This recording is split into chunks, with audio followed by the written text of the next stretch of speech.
안녕하세요. 매일 새로운 사연을 전하는 읽어주는 사연 라디오입니다. 구독과 좋아요, 많은 공유 부탁드립니다. 오늘의 사연 시작하겠습니다. 안녕하세요. 교활한 남자친구와 남자친구 부모님에게 질려버려서 파혼을 결심한 30대 여성입니다. 사실 파혼을 결정하기까지가 쉽지만은 않았어요.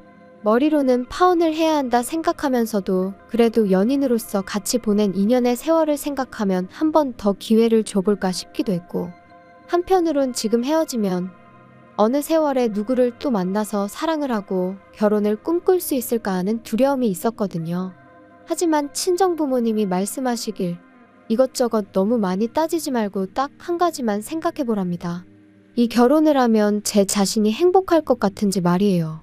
그리고 그 질문만 놓고 머릿속을 정리하니 대답은 아니다였습니다. 거짓말이라는 게 한 번으로 끝나기가 어려운 일이니까요. 게다가 지금이야 헤어지자 한마디로 끝날 사이지만 일단 혼인신고라도 하게 되면 그때부턴 법적인 문제부터 시작해서 정말 골치가 아프겠더라고요. 그리고 무엇보다도 어쨌든 헤어질 수도 있다는 전제를 두고 생각하는 제 자신을 발견하니 우리 사이에 남은 희망이 없다 싶었죠. 그래서 남자친구에게 파혼을 통보했어요. 그럼 도대체 어디서 그런 인간하고 만났나 싶으실 텐데 남자친구하고는 술자리에서 알게 된 사이예요. 하지만 분명히 말해두고 싶은 건 일단 저는 술자리를 좋아하는 사람도 아니고 쉽게 사람을 만나지도 않습니다. 다만 그날은 동네 친구들이 모여 술을 마시다가 한껏 분위기가 고조되자 다른 애들도 부르자 어쩌자 그렇게 되었고, 그때 저한테도 나오라고 연락이 온 거죠. 그리고 저도 평소라면 거절했을 텐데 어째서인지 그날은 딱히 할 일이 있던 것도 아니고, 그래서 잠깐 얼굴이나 비추고 올까 하는 생각에 나갔거든요. 그런데 막상 도착해보니 저뿐 아니라 모르는 사람들도 몇몇 있었고 남자친구도 그들 중 한 사람이었지요. 이후로 얼떨결에 다 같이 둘러앉아 서로 통성명하고 애인 없는 사람들끼리 한번 만나보라며 시덥잖은 농담도 오가고, 그리고 그날의 만남을 시작으로 남자친구와 저는 급속도로 가까워졌어요. 남자친구하고 저는 여러 가지로 통하는 구석이 많았지만 특히나 좋았던 건 대화가 잘 통했다는 거예요.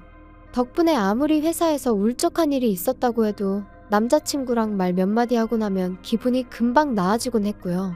하지만 이제 다 끝난 마당에 이런 이야기를 한다고 무슨 소용이 있겠어요? 그냥 그렇다 보니 결혼 이야기가 나오기 시작했을 때도 어쩐지 당연한 수순으로 느껴졌다, 그거지요. 남자친구네 형편이나 저희 형편이나 크게 다를 건 없었어요. 양쪽 집안 모두 넉넉치는 않아도 부모가 자식에게 부담을 주는 상황은 아니었거든요. 특히 노후 준비의 경우 남자친구가 자기 부모님은 다 되어 있다 했고 저희 부모님도 마찬가지셨으니 솔직히 그것만으로도 참으로 다행이다 싶었죠. 게다가 처음 인사를 드리러 갔던 자리에서 남자친구 어머님께서는 예단이니 그런 건 바라지도 않는다 하시면서 뭐가 됐건 간에 저희 둘한테 좋은 쪽으로 상의해서 결정하라시대요. 그래서 이때만 하더라도 제가 어디 가서 말은 안 했지만 내가 나름 남편복 시댁복이 있는가 보다고 믿었었네요. 그런데 조금씩 남자친구와 제가 부딪히는 일이 생기기 시작했는데 그건 바로 돈 이야기가 오가기 시작하면서부터였어요. 사실 남녀 사이에서 뿐만 아니라 상대가 누구건 간에 돈이라는 건 제일 껄끄럽고 불편한 주제잖아요. 그리고 말이 나왔으니 말이지만 연애 초부터 남자친구는 늘 돈 문제에 조금 예민하게 반응하는 편이었거든요.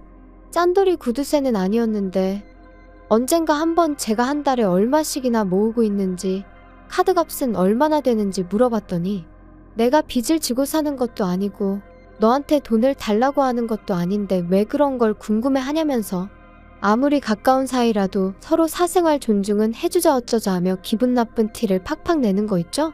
그리고 저는 저대로 그런 남자친구의 낯설고 까칠한 반응에 꽤나 마음이 상했었지요.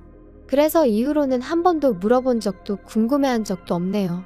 그런데 결혼 이야기가 오간 이후로는 솔직히 피하기만 해서는 될 일이 아니잖아요? 그래서 제가 연봉이며 적금이며 깔끔하게 서로 다 오픈하자 했어요. 그랬더니 남자친구가 또다시 때가 되면 어련히 말해주지 않겠냐며 짜증을 내는데 그땐 진짜 저도 좀 화가 나더라고요. 그래서 제가 이런 이야기도 편하게 못하는 사이에 결혼은 무슨 결혼이냐고 그럴 거면 다 때려치자 한 적도 있네요. 그리고 그렇게 우여곡절 끝에 알게 된 남자친구의 연봉은 저보다 1,000만 원이 많았어요. 하지만 저는 1년에 2번 상여금이 나왔던 반면 남자친구는 상여금이란 게 아예 없었으니 결국 따지고 보면 남자친구가 저보다 많이 버는 것도 아니었죠. 게다가 이제 와서 말이지만 남자친구는 저보다 나이가 6살이나 많았고 정년이 보장되지 않는 직장이었거든요. 그래서 솔직히 주변에서는 다들 제가 아깝다고 했는데 뭐 결혼을 할 때 무슨 마트에서 장 보듯이 이거저거 다 따져가며 입맛대로 고를 수는 없는 노릇이잖아요. 그래서 그런 건 뭐 그럴 수도 있지 하고 넘겼습니다. 그리고 이 밖에 남자친구는 모아놓은 돈이 8천이 있다고 했고 저는 7천이 있었으니까 이래저래 크게 마음에 걸리는 건 없었어요. 한편 남자친구 어머님도 남자친구와 비슷한 성격이셨는지 남자친구를 통해 말씀을 전해오시기를 상견례 자리에서 돈 이야기가 오가는 건 좀 불편하다 하시더라고요. 그래서 저는 저희 부모님과 상의 끝에 상견례는 형식상 한다 생각하고 실질적인 이야기는 상견례가 있기 전 미리 양가의 의견을 조율하는 쪽으로 이야기가 되었어요. 그리고 그렇게 몇 번의 대화가 오간 끝에 남자친구 부모님께서 1억을 그리고 남자친구가 자기 돈 8천을 해오는 걸로 얘기가 됐네요. 저는 저희 부모님이 9천, 제가 7천 해가기로 했고요. 그러니까 전부 다 따지면 남자친구가 저보다 2천 더 해오는 상황이었습니다. 다만 저는 제 명의로 된 국산 중형차가 있었거든요. 연식도 4년밖에 안 되었고요. 그래서 저는 제가 누구한테 말을 한 건 아니지만 이 정도면 반반 결혼이나 다름없다 생각했어요. 저희는 양가 부모님으로부터 받은 돈에 저희 돈 전부를 더해 결혼식부터 신혼집까지 모든 걸 해결하기로 했습니다. 하와이로 떠나기로 했던 신혼여행도 그 안에서 해결할 생각이었죠. 그런데 그렇게 대략적인 윤곽이 잡혔을 무렵부터 남자친구 어머님이 이따금씩 연락을 해오시기 시작하셨어요. 만나서 차나 한잔하자, 밥이나 한 끼 먹자 하시면서요. 그리고 그렇게 만나면 어머님께선 늘 내가 딸이 없어서 너같이 싹싹한 며느리를 보게 되어서 참으로 좋다. 내가 딸이 없어서 늘 그게 서운했는데 너랑은 모녀처럼 잘 지낼 수 있을 것 같다. 그리고 저도 처음엔 그런 어머님께 잘 보이고 싶었고 잘해드리고 싶은 마음이 컸었거든요. 그래서 어머님이 그런 말씀을 하실 때면 저도 더 살갑게 굴려고 노력했어요. 그런데 그날도 평소처럼 어머님이 불러내어 밥을 먹으러 가게 되었는데 어머님이 13만 원짜리 스테이크를 시키시며 오늘도 잘 먹겠다고 하시대요. 그리고 그때 불현듯 여지껏 제가 한 번도 어머님한테 하다못해 커피 한 잔도 얻어 마셔본 적이 없다는 걸 깨달았습니다. 돌이켜 생각해보니 늘 말씀으론 딸 같다 잘해주고 싶다 너가 참 마음에 든다 하시면서 정작 저한테 정말 1,000원 한 장 안 쓰셨더라고요. 물론 인간관계에서 돈이 전부는 아니지만 그래도 곳간에서 인심난다 뭐 그런 말도 있잖아요. 그렇게 제가 좋으셨으면 솔직히 하다못해 커피 한 잔은 사주셨지 않았을까 하는 생각이 머릿속을 스치니 그때부턴 어머님의 호출이 그렇게 반갑지 않았습니다. 아니, 오히려 부담스럽게만 느껴졌지요. 그리고 제가 그렇게 거리를 두니 어머님은 어머님대로 서운하셨던 모양이에요. 남자친구한테 당신은 저에게 잘해주고 싶고 친해지고 싶은데 제가 예전 같지 않다며 좀 화를 내시더랍니다. 그리고는 남자친구가 저더러 하는 말이 야, 우리 엄마한테 잘 좀 해드려. 엄마한테 잘 보여서 너가 손해볼 게 뭐가 있냐? 나중에 애 낳고 그러면 우리 엄마가 봐주실 거고 살림도 많이 도와주실 텐데 미리 점수 좀 따놓는다 생각하면 좋잖아. 갑자기 그게 무슨 말이야? 애 낳으면 우리 엄마한테 부탁드리기로 다 얘기된 거 아니야? 그리고 나 어머님한테 살림 부탁드릴 생각은 없는데. 사람 일이라는 게 뭐 마음먹은 대로만 되는 것도 아니고. 아무튼 난 네가 우리 엄마랑 잘 지냈으면 좋겠어. 그리고 그런 남자친구의 속내를 알아차리기까지는 오랜 시간이 걸리지 않았습니다. 지난달 기다리면 집값이 좀 떨어지려나 하고 눈독만 들이고 있던 신축 아파트가 오히려 인기가 좋아서 가격이 오를 것 같다는 얘기가 들려오기 시작했거든요. 그래서 마음이 급해진 제가 결국 일단 100만 원이란 계약금을 걸었어요. 입주는 식을 올리고 난 뒤에 하기로 했고요. 참고로 당시 남자친구가 오피스텔에 2년 월세로 살고 있었는데 일찍 나간다고 그 월세를 안 내도 되는 것도 아니었던 데다가 오히려 남자친구한테는 계약한 새 아파트보다 원래 살고 있던 오피스텔이 직장에서 더 가까웠으니 이래저래 굳이 일찍 방을 뺄 이유가 없었습니다. 그리고 저도 결혼식을 올리고 그 후에 남자친구랑 신혼살림을 꾸리고 싶었지 먼저 같이 살다가 식을 올리고 싶지는 않았네요. 아무튼 이렇게 이야기가 되고 얼마 지나지 않았을 무렵 또다시 어머님한테 연락이 왔어요. 할 이야기가 있으시다면서 퇴근하는 대로 집으로 오라고요. 남자친구에게 전화를 했지만 연결은 되지 않았습니다. 2번, 3번을 걸어도 마찬가지였죠. 오라고 하시니 가긴 해야 할 것 같은데 남자친구가 전화를 안 받으니 왜 부르시는지 전혀 감도 안 오고 답답하대요. 하지만 뭐 그래 별일이야 있겠냐 싶어서 어머님 말씀대로 퇴근하자마자 어머님 댁으로 향했습니다. 그리고 이때만 하더라도 저랑 남자친구가 연락이 닿질 않았을 뿐이지 어머님이 당연히 남자친구도 부르셨을 줄 알았거든요. 그런데 도착한 본가에는 남자친구는 없고 어머님만 계셨어요. 그리고 뭔가 쎄한 느낌이 들더니 아니나 다를까 어머님이 생각지도 못한 말씀을 꺼내셨습니다. 여기 이 집이 이달 말에 계약이 끝나. 그래서 이사를 해야 되는데 앞만 찾아봐도 마음에 드는 집이 없다. 어쩌면 좋으니. 저도 부동산 다녀보니까 아파트 전세는 많이 없는 것 같더라고요. 그런데 이 동네도 그런 줄은 몰랐어요. 그래서 이참에 아예 이 동네를 벗어나려고 하는데 문제는 니들 신혼집 구하라고 돈을 해줬더니 우리가 예산이 줄어서 이사갈 집 알아보는 게 쉽지가 않구나. 내가 그래서 생각을 해봤는데 어쨌든 간에 이 집은 빼줘야 되니까 이 집 계약 끝나는 대로 그 너희가 계약했다는 집 있지? 그 집에서 좀 있어야겠어. 어차피 너희 뭐 식 올리고 살림 차릴 거라며. 그래서 일단은 그때까지 있으려고 하니까 그런 줄 알아. 괜찮지? 네, 어머님. 그건 좀 곤란할 것 같은데요? 아무리 그래도 신혼집인데 저희보다 먼저 들어가서 사시는 건 제가 좀... 아니, 우리가 뭐 평생 살겠다는 것도 아니고 일단 지내면서 계속 마땅한 집이 있나 알아보려고 그런다니까? 너 뭐 기분 나쁘다 이거니? 기분이 나빠도 어쩌겠니? 우리가 사준 집인데 우리가 그 정도도 못하니? 사주신 집은 아니죠. 저희 친정부모님 돈도 제 돈도 절반은 들어갔는데요? 야, 너 말을 참 웃기게 한다. 그럼 내가 내 돈이랑 내 아들 돈 빼겠다고 하면 어쩔 건데? 어머님, 그거야 저희도 똑같죠. 제가 제 돈이랑 친정부모님 돈 빼가면 어머님이 그거 메꾸실 수 있으세요? 그리고 결국 저는 어머님과 의견의 골을 좁히지 못한 채로 자리에서 일어났습니다. 어머님은 현관을 나서는 제 뒤통수에다 대고 너 그러는 거 아니라며 소리를 지르셨지만 저는 그런 어머님께 아무런 대꾸도 하지 않았죠. 그리고 심란한 마음으로 집으로 돌아왔는데 현관 앞에서 남자친구가 저를 기다리고 있더라고요. 아까 왜 전화 안 받았어? 나 오늘 어머님 호출 받고 지금 갔다 오는 길인데 혹시 어머님이 나 부르실 거 알고 있었어? 뭐 알고 있기는 했지. 근데 그게 오늘인지는 몰랐어. 알고 있었다고? 그럼 어머님이 무슨 이야기를 하실지도 알고 있었어? 빨리 솔직히 말해. 알고는 있었지. 근데 난 솔직히 네가 싫다고 할 줄 몰랐어. 우리 부모님이 먼저 들어가서 사시는 게 그렇게 싫을 일이야? 그럼 내 입장에서 좋겠어?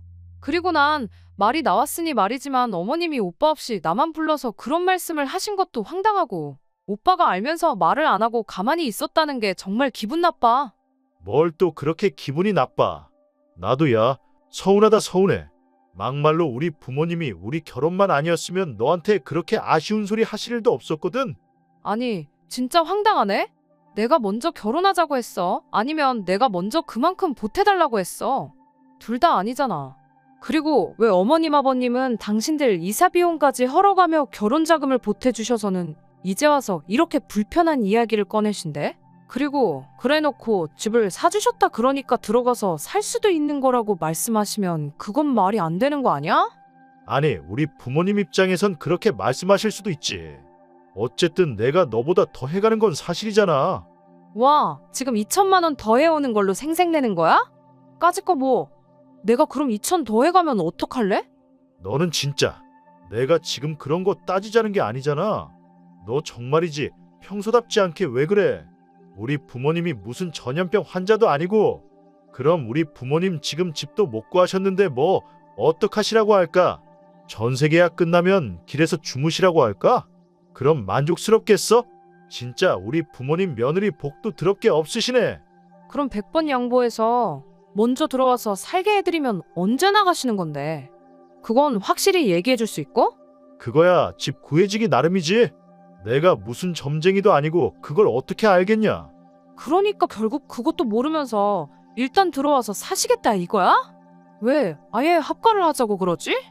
야, 솔직히 합가도 해야 되면 할 수도 있는 거지. 못할 건 또 뭐 있어? 어쨌든 계약한 집에 우리 부모님 지분이 절반은 있는 건데 너는 뭐 우리 부모님이 주시는 돈을 설마 맨입으로 받으려고 그랬냐? 내가 받았다고? 진짜 어이가 없네. 그거 뭐 나 용돈 하라고 주신 돈이야? 그리고 남들이 들으면 우리 부모님은 뭐 아무것도 안 해주신 줄 알겠다. 자꾸 깜빡깜빡하나 본데 우리 집에서도 돈 해주셨거든? 넌 왜 이렇게 여자가 돼서는 한마디도 지지를 않냐? 진짜 사람 지치게 하는데 뭐 있네. 오빠야말로 처음부터 지금까지 말도 안 되는 억지만 쓰고 있거든? 진짜 원래 이런 사람이었어? 그리고 결국 남자친구와 1시간 가까운 말다툼 끝에 저는 더는 할 말 없다 하고 집 안으로 들어와 버렸어요. 그런데 생각할수록 분하고 괘씸하고 어이가 없어서 도통 마음이 진정되질 않더라고요. 그리고 그때 다시 남자친구 어머님에게 전화가 걸려왔습니다. 아주 모자가 쌍으로 나를 괴롭히는구나 그런 생각이 드니까 저도 목소리가 곱게 나가질 않았죠. 또 무슨 일 때문에 그러세요? 지금 12시인 건 아세요? 12시고 뭐고? 너 내 아들한테 뭐라고 했길래 제가 나한테 죄송하다고 울고불고 난리니? 그 속을 제가 어떻게 알겠어요. 저 뭐 특별히 한 소리도 없고요. 지금 별로 할 이야기가 없어요, 어머님. 너 진짜 보자 하니 안 되겠다. 나 너 돈 안 줄 거야?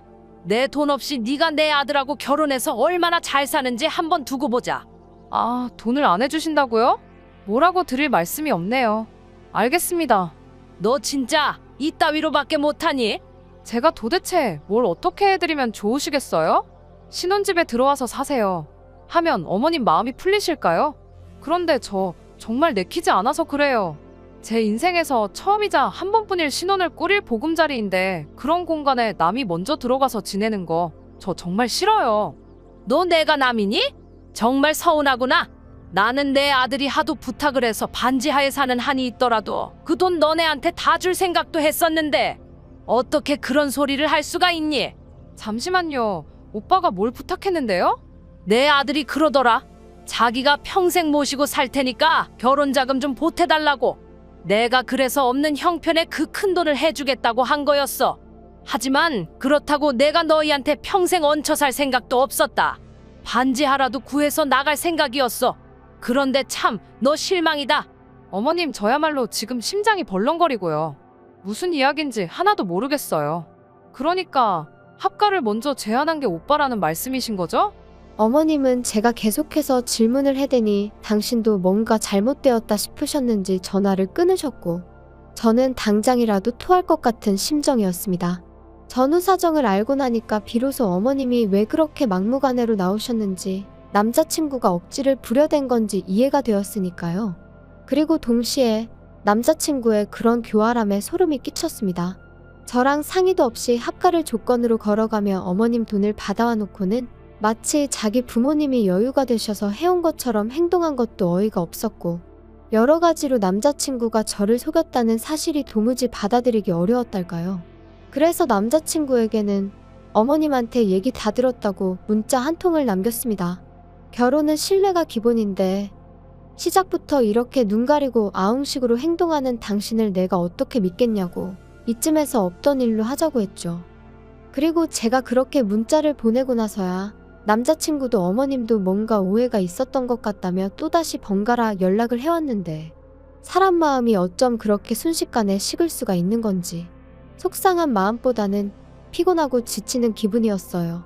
마치 좀 전까지 있던 모든 일이 제가 어디 드라마에서 봤던 건가 싶을 정도로 남의 얘기 같기도 하고 꿈 같기도 한 것이 전혀 현실 감각이 없었달까요? 그래서 그냥 각자 갈 길 가자는 답장을 마지막으로 두 사람 다 차단해버렸습니다. 하지만 일단 지금의 상황을 이야기하자면 그날 이후로 지금까지 벌써 일주일이란 시간이 흘렀는데 남자친구는 여전히 한 번만 더 기회를 달라며 저에게 매달리고 있어요. 뭐가 아쉬워서 저러나 그건 저도 모르겠네요. 나를 정말 사랑해서 저러나 하는 생각도 솔직히 안 한 건 아니지만요. 하지만 이미 남자친구를 믿을 수 없게 된 이상 다시 만남을 이어간들 그게 저한테 무슨 의미가 있을까 싶네요. 저는 남자한테 집착하고 구속하는 그런 여자가 되고 싶은 마음은 눈꼽만큼도 없으니까요. 아무튼 지난 2년의 시간을 생각하면 억울하고 성질도 나고 사람 사는 인생을 정확히 수치화시킬 순 없는 일이지만 그럼에도 불구하고 제 인생을 쓸데없이 낭비한 것 같으니 말이죠. 하지만 한편으론 그래도 인생의 교훈을 얻었다 생각하려고 노력하는 중이에요. 거짓말에도 좋은 거짓말, 나쁜 거짓말이 있다지만 그건 하는 사람이 아닌 듣는 사람이 판단할 문제 아닐까요? 그러니 사람들이 섣불리 자기 합리화를 하며 거짓말을 하는 일은 없었으면 좋겠어요. 저도 남에게 절대 그러지 않을 거고요. 후련한 사이다는 아니지만 그래도 제 나름대로 할 말은 다 하고 헤어져서 솔직히 후련한 부분도 있기는 합니다. 긴 이야기 들어주셔서 감사합니다. 오늘의 사연은 여기까지입니다. 구독과 좋아요, 알람 설정해주시면 앞으로 더 좋은 사연으로 찾아오겠습니다. 감사합니다. 안녕하세요. 매일 새로운 사연을 전하는 읽어주는 사연 라디오입니다. 구독과 좋아요, 많은 공유 부탁드립니다. 오늘의 사연 시작하겠습니다. 안녕하세요. 해준 거 없이 바라기만 하는 시댁 식구들 때문에 골머리를 썩고 있는 30대 여성입니다. 속은 썩어 문드러지는데 어디 얘기할 곳도 마땅치 않고 아무리 꼴보기 싫은 시댁이라지만 결국엔 제 얼굴에 침 뱉기 같아서 말이죠.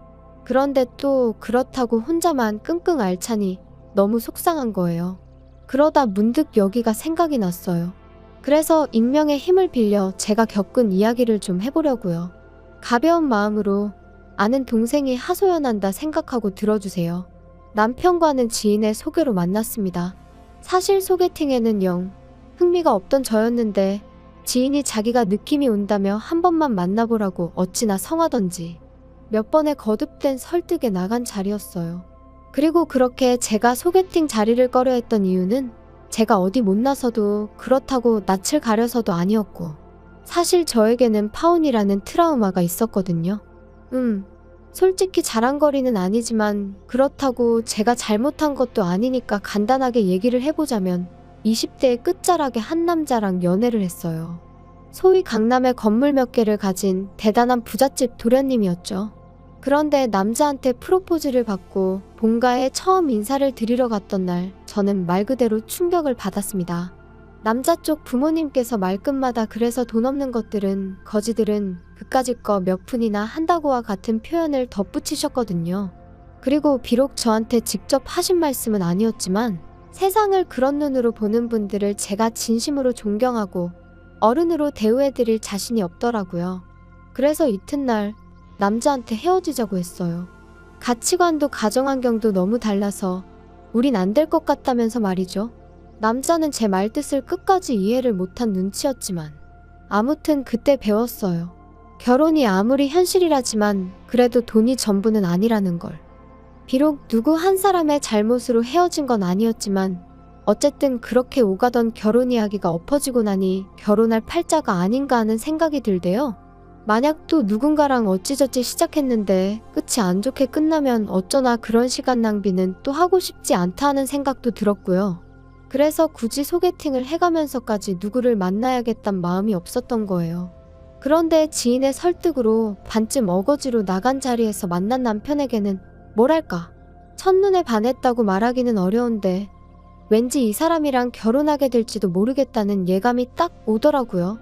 지금도 그 이유가 뭐였을까 생각하면 한마디로 정의하긴 어려운데 서글서글한 인상과 믿음직스러운 말투 때문이었나 싶기도 하고 그리고 역시나 제 예감대로 저희는 연애를 시작한 지 1년 만에 부부의 연을 맺게 되었죠. 친정과 비교하면 시댁의 형편은 한마디로 어려웠어요.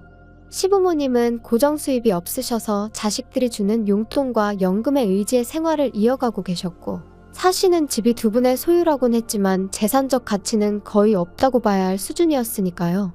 하지만 당시에 저에겐 그게 그렇게 문제되는 일은 아니었습니다. 저는 이미 결혼에 있어서 돈이 다가 아니다라는 나름의 신념이 있었으니 남편이 저를 얼마나 위해주는지, 그리고 시부모님의 인격이 어떠한지가 유일한 관심사였거든요. 그리고 다행이랄지 남편은 그런 면에 있어서는 정말 제 기준에 딱 들어맞는 사람이었어요. 매사 제 의견을 존중해 주었고 제 일이라면 두 팔 걷고 나서주는 사람이었으니까요. 그런데 문제는 시부모님이셨습니다. 아니, 정확히 말하자면 당시에 시부모님과 마주할 기회가 별로 없던 게 문제였지요. 처음 시댁에 인사를 드리러 갔던 날, 그리고 상견례 날, 정확히 2번이었어요. 그리고 그 2번 다 제 나름대로 두 분을 파악해 보려고 했지만 동시에 어쨌든 제 자신도 괜찮은 며느리감인 걸 어필하려고 노력하다 보니 제대로 판단 미스를 해버렸거든요. 친정부모님은 한 번에 파혼을 겪은 딸이 다시 결혼을 하겠다고 나선 것만으로도 무척이나 감격스러워 하셨습니다. 그래서 친정부모님도 저와 마찬가지로 남편 쪽 사정을 크게 문제 삼지 않으셨지요.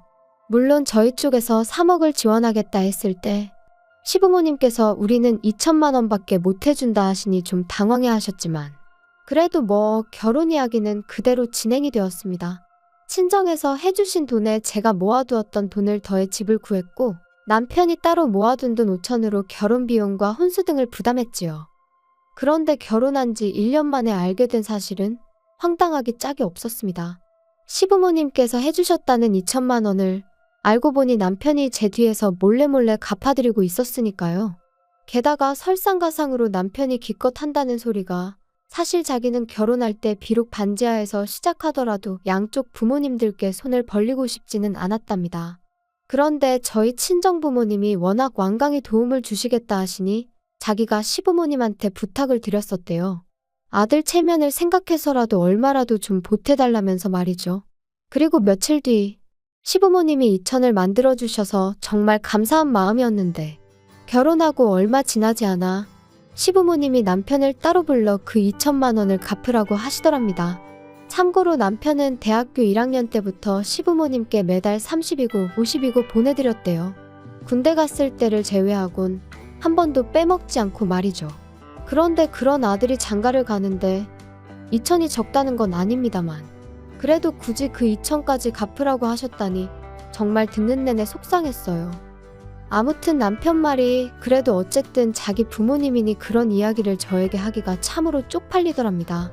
그래서 어떻게든 자기 선에서 해결을 해보려고 했다는데 그런 남편에게 제가 무슨 말을 해줄 수가 있었겠어요? 그저 안타까운 마음뿐이었지요. 게다가 남편이 그렇게 소가리를 하는 동안 시부모님께선 걸핏하면 없는 형편에도 있는 힘껏 도와주신 거라며 생색을 참으로 많이 내셨거든요. 그래서 조금 의외의 행동을 하신다던가 까놓고 말해서 정말 실망스러운 모습을 보이셨을 때도 어떻게든 좋은 쪽으로 생각하고 존중해드리려고 했는데 저는 그렇게 생각하긴 어렵겠다 싶더라고요. 그런데 문제는 그게 다가 아니었어요. 그러한 속사정을 알게 된 이후로도 남편이 하도 간곡히 부탁하여 시부모님께는 차마 티도 내지 못하는 상황이었는데 그런 와중에 아버님이 연락을 해오셨습니다. 다가오는 주말에 집에 한번 오라고 할 이야기가 있다 하시면서요. 그래서 며칠 뒤 약속한 시간에 맞춰 시댁에 도착하니 집으로 오라 하셨을 땐 언제고 어느새 외출 준비를 끝내신 채로 저희를 기다리고 계시대요. 그리고는 한우가 드시고 싶다며 집 근처에 생긴 고깃집으로 가자고 하셨지요. 솔직히 그런 식으로 처음 당하는 것도 아니라 놀랄 것도 없었지만 그날은 너무 짜증이 나는 거예요. 그리고 말이 나왔으니 말인데 사실 사람들이 다 성격도 다르고 스타일도 다르고 해놓고 사는 것도 다르고 그러니까 비교하면 안 되는 거 저도 정말 잘 알아요. 하지만 친정부모님은 저희 부부를 만나면 뭐라도 하나 더 해주고 싶어 하시고 도와주고 싶어 하셨던 반면 시부모님은 어째서인지 하나라도 더 받아내려 하시고 가져가려 하시는 게 막말로 제가 무슨 성인군자도 아니고 그날만큼은 정말이지 적당히 하시라고 소리라도 지르고 싶더라니까요. 넷이서 식사하고 47만 원이란 금액을 결제했습니다. 남편이 제 눈치를 살살 보면서 카드를 내미는데 속에서 부글부글 막말로 그 47만 원 없다고 저희 부부가 어떻게 되는 거 아니고 시부모님 말씀대로 저희가 어디 가서 벽돌 나르며 생고생해서 버는 돈은 아니지만 그래도 그렇지 정말 너무하단 생각밖에 안 들었어요. 그런데 그런 와중에 저희 어머님이 요 근처에 새로 생긴 라이브 카페가 있다며 거길 가자 하시더라고요. 그리고 도착한 카페에서 아버님이 말문을 여셨습니다. 너는 언제까지 그 똥차를 끌고 다니려고 그러냐? 니네 부모는 뭐라 안 하든 그 웬만하면 한 대 새로 뽑아달라고 해라. 험한나게 그게 뭐야? 폼내고 다닐 일이 없어서 괜찮아요. 행색이 초라하면 사람들이 깔봐. 그래서 나도 차 샀다. 네? 아버님이 차를 사셨다고요? 갑자기 무슨 차를 사셨다는 거예요? 나도 죽기 전에 좋은 차 한번 타보고 싶어서 샀다. 그래서 요새 뭐 쟤 어쩌고 하는 차 계약했지. 너네 결혼할 때 보니까 네 애비도 그 차더만. 네? 그 차를 사셨다고요? 그 차 비싼데. 비싸긴 뭐 얼마나 비싸다고. 아무튼 내가 그래서 너네 오라고 한 거다. 그거 차 사는데 너들이 좀 보태줘야겠어. 한 방에 달라는 거 아니고 다달이 100만 원씩만 보내면 되니까. 그게 무슨 말씀이세요? 저희가 그럴 돈이 어딨다고. 아무튼 안 돼요. 못 보내드려요. 그리고 아버님, 차라는 게 사면 유지비도 얼마나 많이 드는지 아세요? 두 분 연세랑 차를 생각하면 보험료도 비쌀 게 분명하고요. 아버님 그거 다 부담하실 수 있으세요? 너 지금 나 능력 없다고 나는 그런 차를 탈 주제가 안 된다 그 소리가 하고 싶은 거냐? 갑작스러운 아버님의 요구에 정말 망치로 한 대 맞은 듯 했어요. 그런데 옆에 계시던 어머님도 그런 아버님을 말리시기는커녕 하신다는 말씀이 네 시아버지가 얼마 전에 동창회를 갔다 오셨는데 세상에 자기 차 없는 사람이 네 시아버지밖에 없다더라. 거기다 거기 온 인간들이 원래 다 네 시아버지한테 콩고물이라도 얻어먹을까 하고 빌빌거리던 인간들이었단 말이야. 그런데 지금 지들이 돈 좀 더 만진다고 어지간히 거들먹거리나 봐. 네 시아버지가 얼마나 속이 상했을지 상상이 가니? 너 네 아버지가 그런 일을 당했다고 생각하면 가만히 있을 수 있겠어? 아니 그래도 어머님, 저희가 돈이 어딨어서 매달 100만 원씩 보내드려요? 그리고 자기야, 가만히 있어. 저희가 지난 1년을 꼬박 아껴서 모은 돈이 2천이에요. 그나마도 장인 장모님이 많이 도와주셔서 그만큼 모은 거고요. 그런데 지금 저희한테 매달 돈을 달라고 하시면 진짜 아들 입장은 이만큼도 생각 안 하세요? 제발 적당히 좀 하세요. 평소답지 않게 남편이 화를 내자 아버님 어머님 두 분 다 꽤나 놀라신 듯 더는 말씀을 안 하셨어요.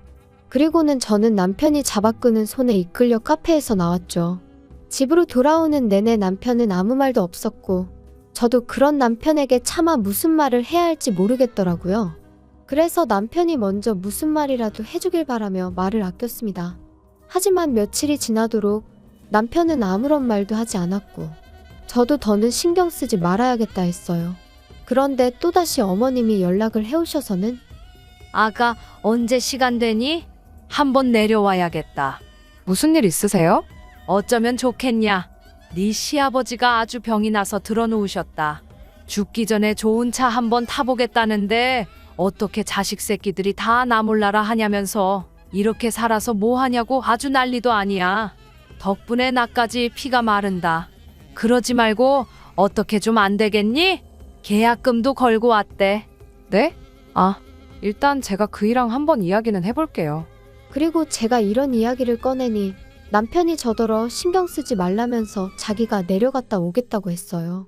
그래서 저도 더는 너무 골치도 아프고 신경 쓰고 싶지 않아서 그렇게 하라고 했고요. 그런데 얼마 후 그렇게 본가에 다녀온 남편이 하는 말이 계약금이 문제가 아니랍니다. 그 차 계약을 받은 사람이 아버님 친구 아들이라며 쪽팔려서 죽어도 계약 파기는 못 하신다 그러시더래요. 그거 차도 못 사서 계약 파기를 했냐 그런 소리가 나올 게 뻔한데 어떻게 계약을 파기하냐고. 죽어도 그 차를 타야겠다셨다나요? 그러면서 남편이 진짜 미치겠다, 환장하겠다 그러더니 100은 무리고 한 달에 50씩이라도 보내드릴까? 그러는 거예요. 뭐? 그건 아니지. 나 정말 이런 말까진 안 하려고 했는데 3억을 해주신 우리 친정에도 한 푼도 안 드리고 있는 마당에 시댁에는 지금 그 2천 때문에 돈 드리는 것도 있는데 거기다 추가로 50을 더 드리자고? 그러면 나도 친정에 똑같이 챙겨드릴 수밖에 없어. 그리고 이런 말도 정말 안 하고 싶었는데 당신도 알다시피 차가 그냥 굴러가? 보험료에 유지비에 그런 건 아버님이 감당하실 수 있으셔? 눈앞이 깜깜하다는 게 이런 건가 싶다. 나 만약에라도 당신이 나 몰래 차 사드리고 그러면 이혼도 생각 안 할 수가 없어. 정말 미안해. 내가 생각이 짧았어. 하도 앓는 소리를 하시니까 나도 순간 그냥 얼마라도 해드리고 말까 그런 생각까지 하게 된 것 같네. 무슨 소린지 알았으니까 이혼 같은 소리는 하지 마. 그리고 결국 아버님은 계약을 파기하셨어요. 저희한테 도저히 씨도 안 먹히니까 신우한테 이야기를 하셨나 본데 신우가 아주 길길이 날뛴 모양이더라고요. 자기한테 해준 게 뭐가 있어서 그런 걸 바라냐면서 아버님더러 양심이 있냐 없냐 그런 소리까지 했다나 봐요. 그리고 아버님은 아버님대로 그런 신우한테 EX 저X 해가며 쌍욕을 하셨고, 하지만 어쨌든 뭐 결국 차를 사준다는 자식이 없으니 별 수 있으셨겠어요? 계약 해지했다. 속이 시원하냐고 전화로 어찌나 고함을 치시던지. 그런데 끝난 줄 알았던 아버님의 억지는 거기서 끝이 아니었습니다. 그 일이 있고 반년이 흘러 지난 가을이었어요. 친정부모님 댁이 누수 문제로 리모델링에 들어가게 되면서 저희 집에 며칠 와 계시게 되셨거든요. 그런데 그렇게 와 계신 지 3일째 되던 날 아버님이 연락도 없이 저희 집에 오셨습니다. 다들 놀랐죠. 제가 무슨 일로 오셨냐니까 아버님 말씀이 뭐 그냥 오다 가다 들리셨다는데 오다 가다 들릴 거리도 아니고 아무튼 말이 안 되는 상황이었어요. 하지만 일단 오셨으니 들어오시라 했습니다. 그리고 그렇게 같이 점심을 먹게 되었는데 솔직히 얼마나 편한 사이라고 화기애애한 이야기가 오갔겠어요. 그냥 간단히 서로 안부 묻고 하시는 일은 잘 되시냐 그런 이야기 좀 오가고 식사를 마치고 차랑 과일을 내가려는데 아버님께서 갑자기 볼 일이 생각나셨다며 자리에서 일어나셨습니다. 그래서 배웅을 해드리려니 한사코 나오지 말라며 극구 저를 말리시더라고요. 그래서 그냥 집안에서 배웅했어요. 그리고 아버님이 떠나시고 얼마 지나지 않아 친정아버지께서도 근처에서 지인분과 약속이 있으시다며 자리에서 일어나시더라고요. 그런데 아니, 앞만 찾아도 차키가 없어졌다고 그러시는 거예요. 어머니랑 저는 잘 좀 찾아보시라고 집안에 있던 차키가 어디 갔겠냐고. 그리고 그때부터 온 집안을 샅샅이 뒤졌는데 정말 차키의 발이라도 달렸는지 도무지 못 찾겠더군요. 그래서 혹시 주차하고 차 주변에 흘린 거 아니냐 해서 집 밖으로 나왔는데 아니 아파트 단지를 몇 바퀴를 돌아도 아버지 차가 안 보이는 게 미치고 팔짝 뛴다는 게 이런 건가 싶은 거예요. 그래서 결국 일단 신고부터 하자 해서 경찰서에 차 도난 신고를 했습니다. 그리고 바로 다음 날이었어요. 친정부모님과 아침 식사를 마치고 어디 모시고 바람이나 쐬고 올까 하는 와중에 모르는 번호로 연락이 와서 받으니 경찰이었습니다. 저희 아버지 차를 찾았다면서 일단 경찰서로 오라고 하더라고요. 그리고 그렇게 찾은 경찰서에는 다름 아닌 시아버지께서 초조한 얼굴을 하고 계셨지요. 아버님이 여기 왜 계세요? 아니, 이게 다 무슨 일이에요? 아버지 설마 장인어른 차를 가져가신 거예요? 아는 분이세요? 이분이 어제 도난 신고된 김영수 씨 차량으로 과속하다 경찰에 잡혔습니다. 네? 아버님, 도대체 왜 그러셨어요? 아버지, 사돈 차를 보고 나니까 그냥 갑자기 성질도 나고 이게 다 니들이 차를 안 사줘서 그런 거 아니냐? 에이씨, 재수가 없으려니까. 어르신, 말씀을 그렇게 하시면 안 되죠. 지금 이거 범죄예요. 범죄. 친정부모님은 그런 아버님의 뻔뻔한 태도에 혀를 내두르셨지만 그렇다고 사돈을 상대로 뭘 어쩌겠냐 하시며 그렇게 일단 저희 아버님은 풀려나셨어요. 그런데 끝까지 말이라도 한마디 미안하다 사과를 안 하시더라고요. 계속해서 차를 안 사줘서 당신이 그런 거라는 둥, 저희 때문에 개망신을 당했다는 둥. 정말이지 남편을 생각해서라도 어떻게든 좋게 넘어가려고 했는데 도무지 답이 안 나온다 싶대요. 게다가 거기서 끝이 아니었습니다. 아버님께서는 당신 아들, 그러니까 저희 남편이 저희 친정부모님께 용서를 구하는 게 마음에 안 드셨는지 대뜸 소리를 꽥 지르셨거든요. 남자가 돼가지고 왜 자꾸 아쉬운 소리를 하냐면서요. 야 임마, 너는 내가 뭘 그렇게 잘못했다고 거기다 대고 빌빌거렸었냐? 내가 막말로 사람을 쳤어 뭘 어쨌어? 그까짓 차 좀 끌고 갔다고 뭔 일을 이렇게 키우는지. 야 며느라, 내가 이런 말까진 안 하려고 했는데 나라고 할 말이 없어서 가만히 있는 게 아니야. 너는 우리한테는 말도 안 하고 그렇게 친정부모를 며칠이나 와 있게 하고 말이지. 너 우리한테는 한 번이라도 와서 주무시고 가라고 한 적 있냐? 자도 그래? 막말로 네 애비가 차 사달라고 했으면 안 된다고 했겠어? 너 시부모가 돈 없다고 무시하고 그러면 안 되는 거야. 아버님, 지금 그게 하실 말씀이세요? 엄연히 아버님이 실수하신 거잖아요. 그런데 왜 자꾸 남 탓을 하시는 거예요? 너 지금 나 가르치냐? 아이고 잘났다 그래.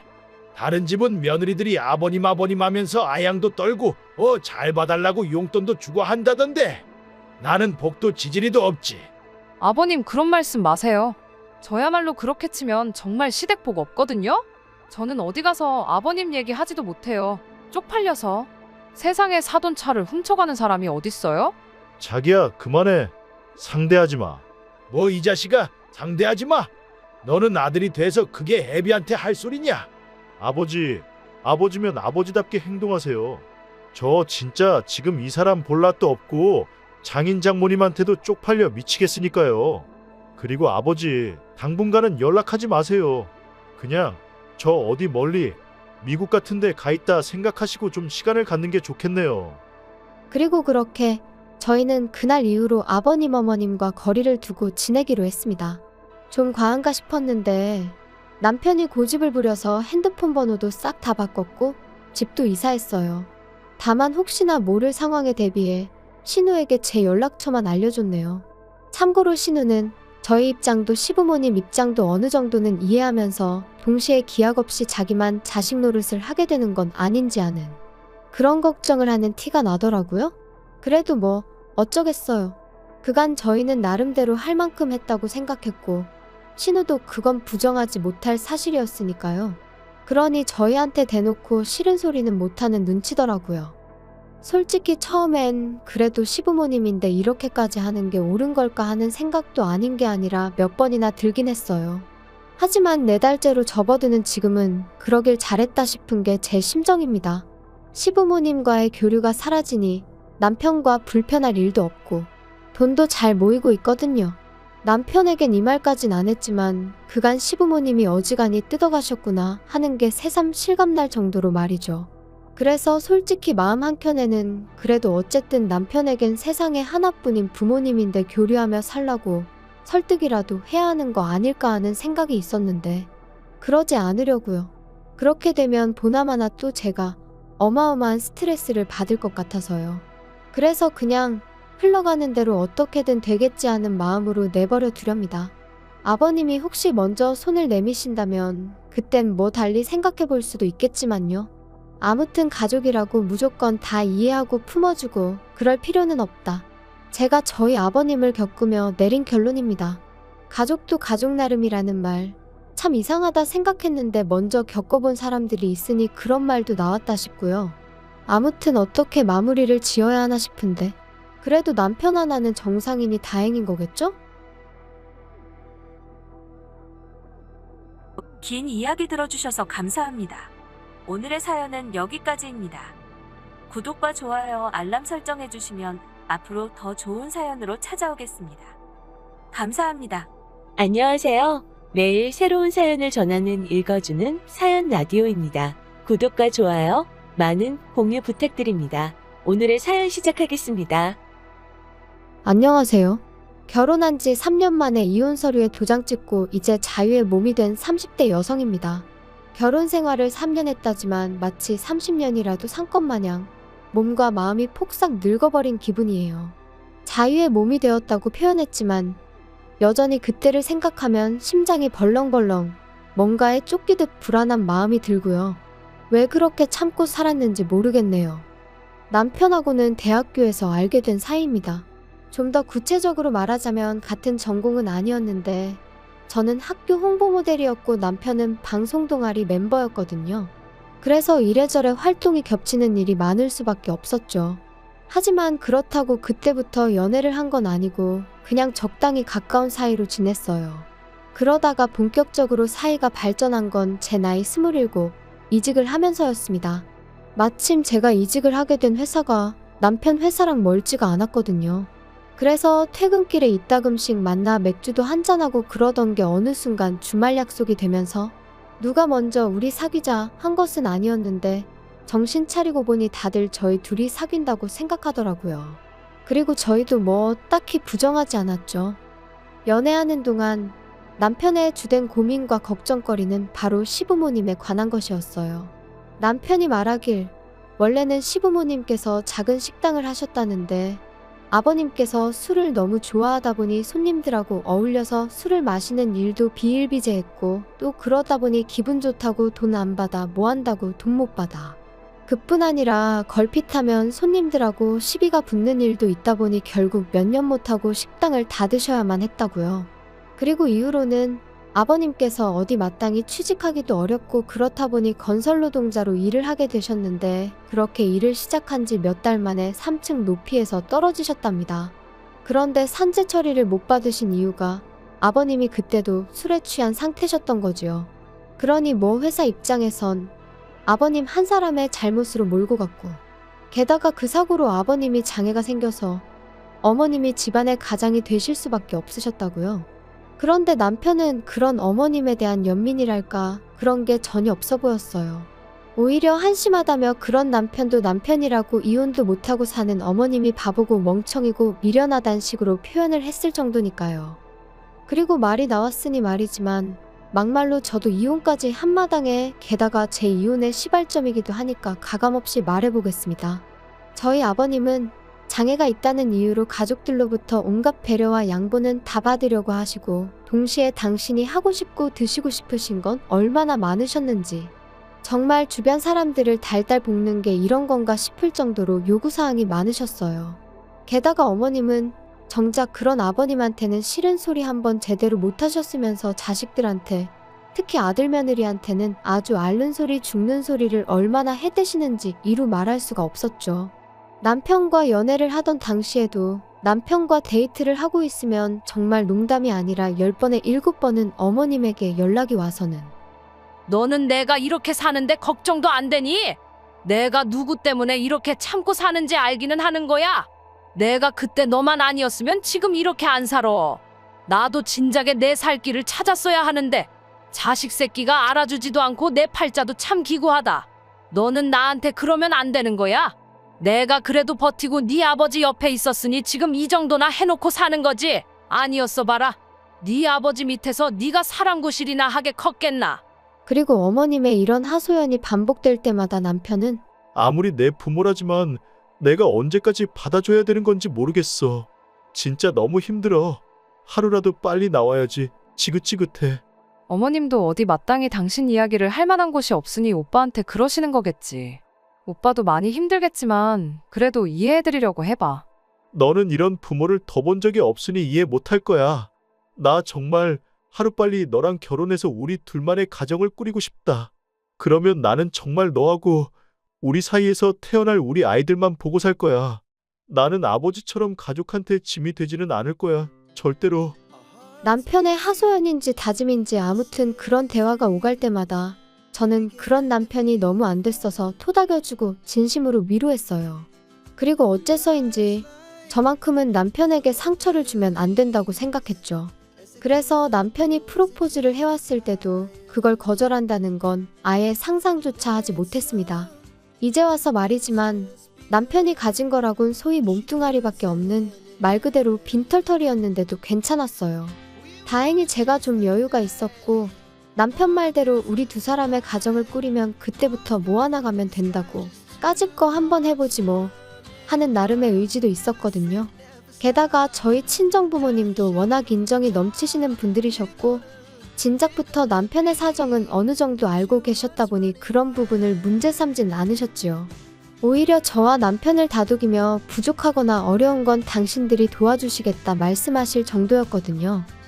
그런데 식을 올리고 반년 정도 지내니까 남편이 연애할 때랑은 완전히 다른 사람이 되었습니다. 본색을 드러냈다고 표현하는 게 맞을런지 아무튼 언젠가부터 툭하면 이 세상에 자기 엄마보다 불쌍한 사람은 없다는 듯이 말을 하더라고요. 그리고 처음엔 그냥 뭐 결혼하면 남자들이 효자가 된다더니 남편도 약간 그런가 싶었는데 날이 갈수록 이것도 받아주는 게 보통 일이 아닌 거예요. 자격지심인 건지 뭔지 듣고 있기가 얼마나 불편했는지 몰라요. 가령 저희 부모님이 골프라도 치러 가시는 날이면 장인 장모님은 팔자도 좋으시다면서 어머님은 오늘도 건물 청소하러 가신다고 제 앞에서 한숨을 푹푹 쉬어대질 않나. 그리고 남편이 제 앞에서 그럴 때면 솔직히 제가 무슨 말을 할 수 있었겠어요? 어머님이 건물 청소하러 가시는 걸 위로라도 해야 했을까요? 그렇다고 저희 친정 부모님더러 골프는 그만 치시라고 해야 했을까요? 왜 그런 시시콜콜한 이야기까지 남편한테 하냐 하신다면 제가 한 것도 아니었어요. 저는 부탁한 적도 없고 바란 적도 없는데 심지어 저희 친정 부모님도 부담스러워 하셨는데 그럼에도 불구하고 남편이 저희 부모님한테 시도 때도 없이 안부 전화랍시고 연락을 드려서는 오늘은 뭐 하시냐 다음 주엔 뭐 하시냐 물어대고 그러다가 저런 이야기가 나오면 그때부터 제 앞에서 몇 번이나 울거먹었는지 몰라요. 그래서 한 번은 제가 도대체 나더러 어쩌라는 거냐 도무지 뭐라고 대꾸를 해야 할지 모르겠다니까 그냥 하는 소리랍니다. 부부간에 그런 하소연도 못하냐 그래요. 그러면 저는 그냥 듣고만 있는데 그러면 또 저더러 너는 우리 어머니가 불쌍하지도 않냐? 장모님 일이라고 생각하면 가슴이 아프지 않냐? 미치고 팔짝 뛰겠더라니까요. 그런데 그게 다가 아니었어요. 하루는 퇴근하고 오니까 어머님이 연락도 없이 저희 집에 와 계셨습니다. 어떻게 들어오셨냐니까 집에 오니 아무도 없어서 남편에게 전화를 하셨고 남편이 비밀번호를 알려드려서 들어와 계셨다고요. 황당하고 솔직히 어이가 없었죠. 마음대로 비밀번호 누르고 집에 들어와 있는 시부모님이 계시다는 이야기는 들어본 적이 있었지만 그게 제 이야기가 될 줄은 상상도 못했으니까요. 게다가 오신 이유가 아버님하고 다투셨다는 거예요. 아버님하고 다투다가 내가 언제까지 이렇게 당하고만 살아야 되나 싶어서 집을 나오셨는데 마땅히 갈 곳이 없어서 저희 집으로 오셨다대요. 그리고는 울상을 지으시는 어머님께 제가 무슨 소리를 할 수 있었겠어요. 막말로 아버님은 도대체 왜 그러시냐고 욕을 할 것도 아니고 그래서 그냥 속상하시겠다고 적당히 토닥여드렸습니다. 그때만 하더라도 저도 어쨌든 어머님하고 잘 지내고 싶은 마음도 있었고 이런 일이 몇 번이나 생기겠나 싶었으니까요. 그런데 제 예상과 달리 어머님의 그런 방문은 그날로 끝나지 않았습니다. 이후로도 몇 번이나 반복되었거든요. 게다가 그 횟수가 잦아질수록 아버님 욕이나 신세한탄이 주를 이루던 처음과 달리 제가 살림하는 방식이나 생활 패턴을 가지고 잔소리를 하시는 일이 잦아지셨죠. 너는 도대체 살림을 어떻게 배웠길래 냉장고 안이 저 모양이냐? 그리고 청소할 때 텔레비전이며 책장이며 위에는 안 닦니? 내가 아까 손으로 훑어보니까 먼지가 말도 못하게 쌓여 있더라. 그리고 내가 보니까 옷장 안에 죄다 네 옷이고 우리 아들은 옷도 몇 벌 없고 너 돈 벌어서 다 네 치장하는데 쓰나 본데 너 그러면 못 쓴다. 저는 주방 담당이고 청소는 남편이 해요. 먼지 부분은 오빠한테 제가 얘기할게요. 아니 청소를 왜 우리 아들이 해? 너는 뭐 하고? 저도 돈 벌러 다니는데 어떻게 집안일을 저 혼자 다 해요. 그리고 또 대부분이 제가 결혼 전부터 입던 옷들이에요. 결혼하고서는 저도 돈 모으느라 제대로 된 거 하나 사입지도 못했어요. 아무튼 살림하는 게 영광이야. 마음에 안 들어? 그리고 맞벌이여도 살림은 여자가 해야지. 나는 내가 혼자 돈 벌면서도 집안 살림 다 하고 자식들까지 키웠어. 그러니까 내 앞에서 힘들다 소리는 하지 마라. 그리고 이렇게 대화만 오가고 끝나면 그나마 다행이죠. 문제는 저희 어머님은 당신이 뭔가 지적을 하나 하면 제가 그 자리에서 바로바로 고치길 바라세요. 가령 반찬이 없다 하면 반찬을 바로 하는 걸 보셔야 비로소 잔소리를 멈추셨고 새로 빨래를 하는 흉내라도 내야 직성이 풀리시는 눈치셨거든요. 그리고 이런 일이 넉 달 넘게 이어지니 저도 정말 돌아버리겠다 싶대요. 그래서 결국엔 안 되겠다 싶어서 남편한테 나 더는 이렇게 못 살아. 내가 어머님 하녀도 아니고 어머님 비위까지 다 맞춰드려야 해? 나랑 둘만의 가정을 꾸리고 싶니 어쩌니 하더니 이게 지금 오빠가 말한 그 꿈꾸던 결혼 생활이야? 나 더는 이렇게 못 살아. 어머님을 못 오시게 하던가 아니면 여기서 끝내. 너무 그러지 마. 너는 우리 어머니가 불쌍하지도 않냐? 좀 이해를 하려고 해볼 순 없겠어? 어머님만 불쌍해? 나는 요즘 내가 제일 불쌍해. 내가 어머님한테 뭐 잘못했어? 어머님이 나 때문에 고생하고 사시는 거 아니잖아. 이럴 거면 그냥 헤어지자니까? 그리고 이런 제 하소연이 효과가 좀 있던 건지 이후로 한 2달 정도는 조용했어요. 어머님이 더 이상 저희 집에 오지 않으셨으니까요. 덕분에 남편과 제 사이도 예전만큼은 아니어도 꽤나 나아졌고요. 하지만 이 평화는 오래가지 않았습니다. 아버님이 말 그대로 대형 사고를 치셨거든요. 그날도 평소와 다름없이 퇴근을 하고 반찬거리를 사서 집에 왔어요. 늘 하던 대로 비밀번호를 누르고 현관문을 열었죠. 그런데 눈앞에 낯선 듯 낯익은 신발 한 켤레가 놓여 있었습니다. 어머님이셨어요. 그리고 상황 파악을 다 하기도 전에 왔냐 하는 어머님의 목소리가 들렸고 동시에 제 심장이 쿵하고 떨어지는 것 같았죠. 연락도 없이 어쩐 일이세요? 자기야, 나랑 잠깐 얘기 좀 해. 이게 지금 무슨 상황이야? 일단 나도 확실히는 모르겠지만 아버지가 어머니랑 상의도 없이 두 분 사시는 집 전세 보증금을 빼셨다잖아. 아버지 말씀으로는 호영오지 않은 동네 형님한테 투자를 하셨다는데. 아무튼 나도 미치겠다 진짜. 뭐? 전세 보증금을 빼셨으면 그럼 뭐 어떻게 되는 건데? 그리고 투자라니 도대체 무슨 말이야? 나도 잘은 모른다니까. 아무튼 그래서 당분간 어머니가 여기 계셔야 될 것 같으니까 그런 줄 알아. 저는 도무지 납득할 수 없는 상황이라 신우에게 전화를 걸었습니다. 그러자 신우가 하는 말이 자기가 정말 어머님을 모셔오고 싶은데 알다시피 자기는 지금 남자친구랑 동거 중이지 않냐며. 그래도 자기가 곧 남자친구랑 결혼도 할 거고 그러면 제대로 된 집을 마련할 테니까 그때까지만 저더러 제발 좀 부탁한다대요. 그리고 아버님은 아버님대로 왜인지는 모르겠지만 있는 대로 화를 내시면서 아는 분 댁으로 가셨거든요. 그러니 상황이 상황인 만큼 제가 뭐라고 말이라도 한마디 잘못했다간 정말 나쁜 사람이 되겠더라고요.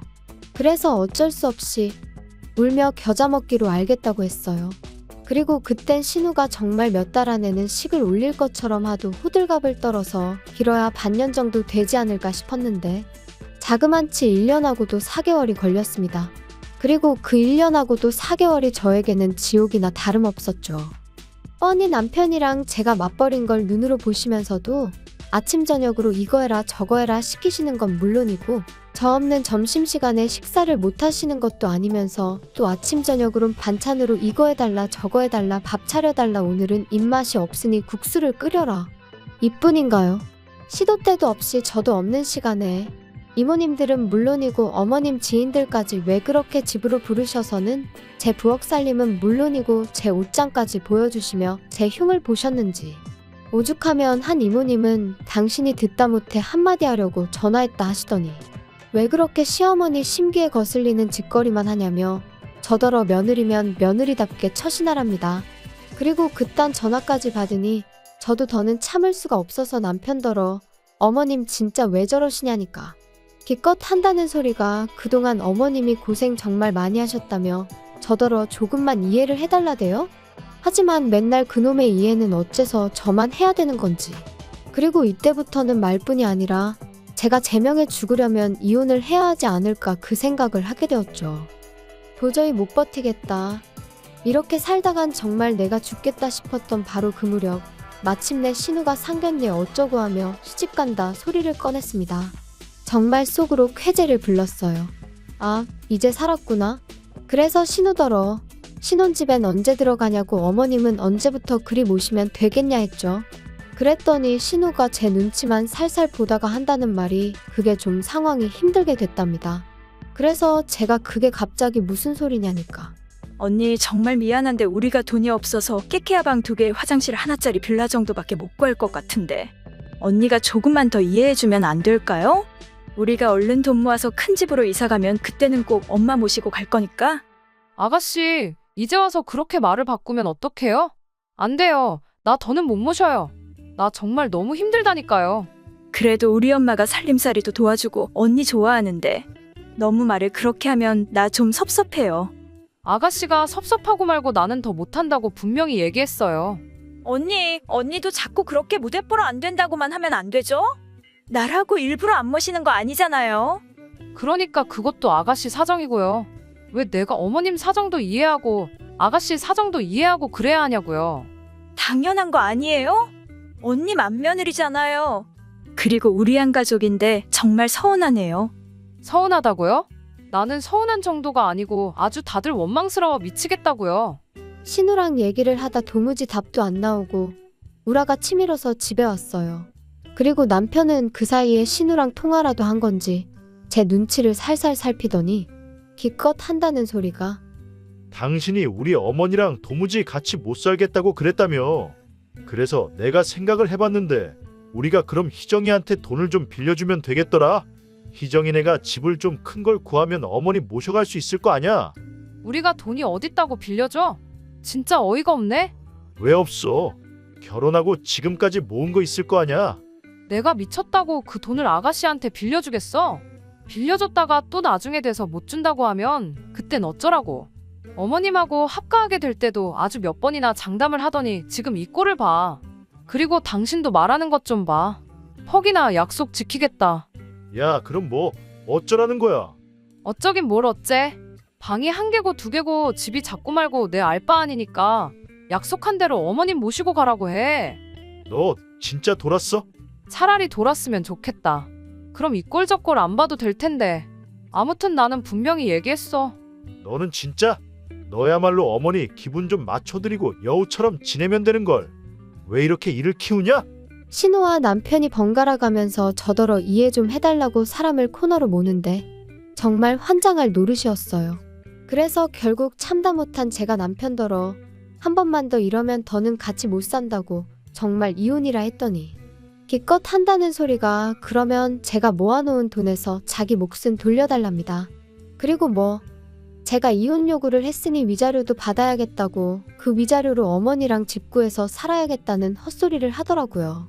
그런데 저희 남편 저랑 결혼할 때부터 이혼하던 그날까지 단 한 번도 저보다 단돈 1,000원이라도 더 벌어온 적 없어요. 어머님이 저희 집에 얹혀 사시는 동안 어머님이 저한테 돈 1,000원이라도 살림살이에 보태라고 주신 적도 없었죠. 게다가 저희 셋이 살던 집, 저희 친정에서 마련해 주신 집이었습니다.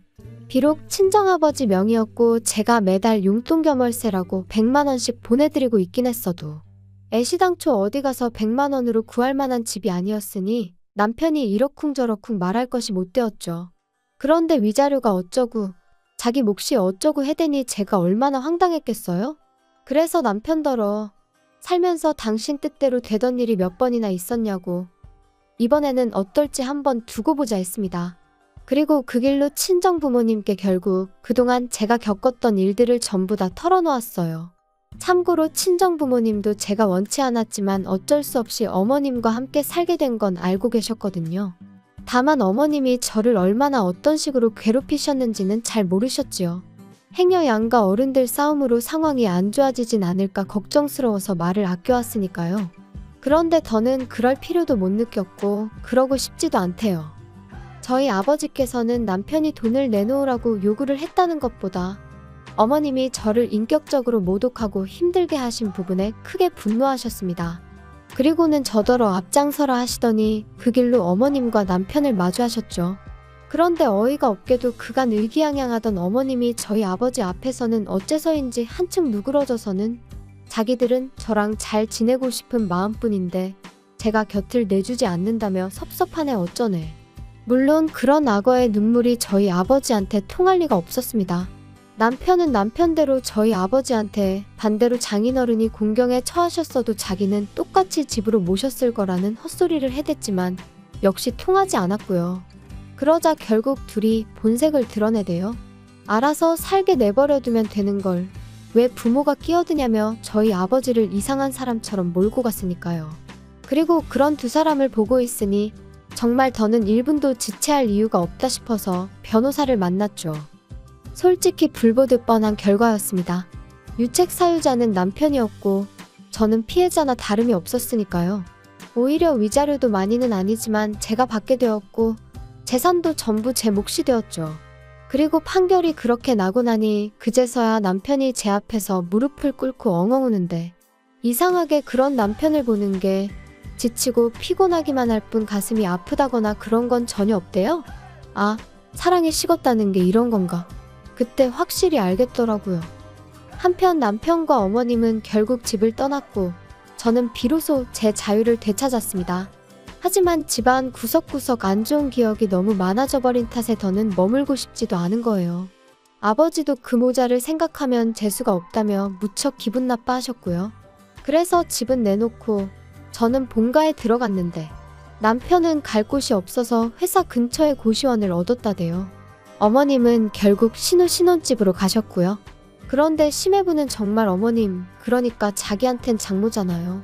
장모랑 같이 살게 될 줄은 몰랐다며 신우한테 벌써부터 사기 결혼이니 뭐니 내가 왜 니네 엄마를 먹여 살려야 하냐 해가며 이혼하자드나 봅니다. 참고로 언젠가 한번 남편이 술 처먹고 저한테 하소연하듯 음성 메시지에 그간의 일을 소상히도 남겨놓아서 알게 되었어요. 궁금하진 않았는데 그래도 듣자 하니 죄다 안 좋게 풀렸다 싶은 게 참 꼬숩고 잘됐다 싶대요. 제 심보가 좀 고약한 걸까요? 아무튼 결혼만 하면 효자되는 사람들이 있다더니 정말 당해본 사람으로서 똥 밟은 기분이 이런 건가 싶습니다. 혹시 주변에 여러분의 손과 주머니를 빌려 자기가 해야 할 일을 대신하려는 사람이 있다면 가차없이 정리하시라는 말씀을 꼭 드리고 싶어요. 그런 사람은 하나를 주면 하나에 고마워할 줄 모르고 다음엔 당연히 2개를 주겠지 생각하고 이후엔 3개를 기대하고 그러거든요. 그리고 그러다 중간에 아, 나 힘들어서 더는 못 해주겠어 하면 네가 내 습관을 이렇게 만들어 놓고 이제 와서 안 된다는 게 어딨냐며 어깃장을 논단 말이죠. 정말 웃기지만 그런 족속들이 있어요. 그런데 그런 족속들한텐 그냥 다 뺏어버리는 게 답이에요. 줬다 뺏는 게 치사하다지만 내가 힘들어 죽겠는데 치사하고 말고가 어딨겠어요? 나의 권리와 행복은 나만이 지킬 수 있다는 걸 꼭 말씀드리고 싶네요. 오늘 날씨가 다시 추워졌는데 감기 조심하세요. 긴 이야기 들어주셔서 감사합니다. 오늘의 사연은 여기까지입니다. 구독과 좋아요, 알람 설정해주시면 앞으로 더 좋은 사연으로 찾아오겠습니다. 감사합니다.